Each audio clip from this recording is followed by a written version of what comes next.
공군 주력 전투기인 KF-16 일대가 지난 20일 밤 훈련 중 추락하는 사고가 발생했다.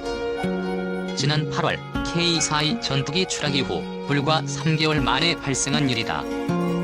공군에 따르면 이날 오후 8시 5분쯤 제19전투비행단 소속 KF-16C 전투기 한 대가 전투 초계 임무 수행 중 원주기지 서쪽 약 20km 지점 산악지역에서 엔진 이상이 발생, 조종사 1명이 비상 탈출했다. 전투기는 경기도 양평군 양동면 금왕리 야산에 떨어졌다.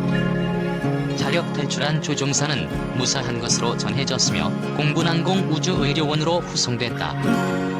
공군은 정찰 자산 및 비상대기 전력을 제외한 KF-16 전기종의 비행을 중지했으며 공군 참모차장을 위원장으로 하는 사고대책위원회를 구성해 사고 원인을 규명할 예정이라고 밝혔다.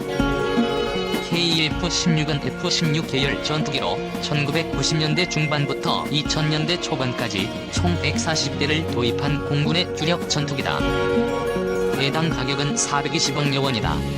최대 이륙重량 19.18톤, 전장 15m, 최대 속력 마하 2.0, 최대 상승고도 15,240m로 미국 로키드 마틴사가 제작했다.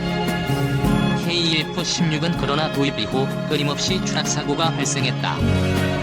1997년 8월 연료 도관, 부식으로 처음 추락사고가 발생한 이후 한 달 뒤인 9월 같은 이유로 또다시 추락했다. 2002년 2월에는 엔진 터빈 블레이드 파손으로 1대가 추락했고 2007년 2월 정비 불량 사고 이후 그해 10월 비행 중 착각으로 서해에 추락해 2명이 숨지는 사고가 발생했다. 2009년 3월에는 조종사 과실, 2019년 2월 부품 고장으로 각 1대가 추락했다. 공군 전투기 추락 사고는 최근 3개월 만에 재발한 것으로 나타났다. 올해로 보면 벌써 4번째 사고다.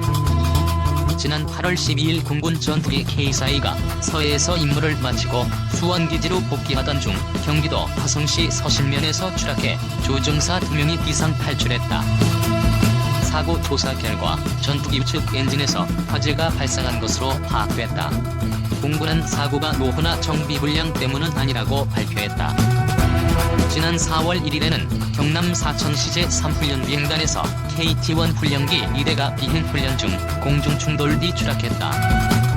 이 사고로 학생 조종사 등 4명이 순직했다. 지난 1월 11일에는 경기도 화성시 정남면 야산에 K-52 전투기 한 대가 추락해 조종사 신모 대위가 순직했다. 첨단 과학의 집대성인 전투기가 올해만 벌써 4번이나 추락하는 사고가 발생하면서 항공기 안전성이 도마에 올랐다.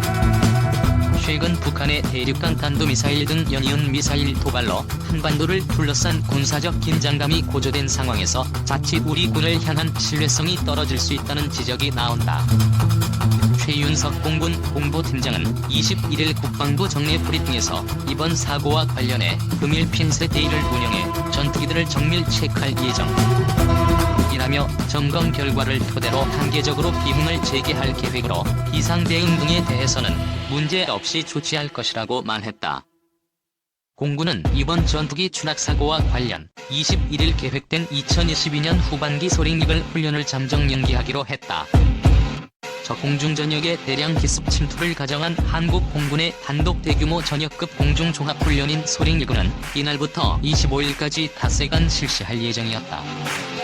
지난 6월 시행된 전반기 훈련에는 최신의 스텔스 전투기 F-35A를 비롯해 F-15K, F-16, KF-16, FA-50, F-42, F-5 전투기와 KA-1 전술 동제기, E-737 항공통제기, CN-235 수송기 등 항공전력 70여 대, 임무요원 200여 명이 참가했다. 한편 우리 군은 이달 초 미국 공군과 함께 240여 대의 항공기가 참여한 대규모 연합공중훈련인 비질런트 스톰을 6일간 실시한 바 있다. 우리 공군에서는 F-35E, F-15K, KF-16 전투기 등 140여 대가 참가했고 미국은 F-35B 전투기, EA-18 전자전기 등 100여 대를 투입했다.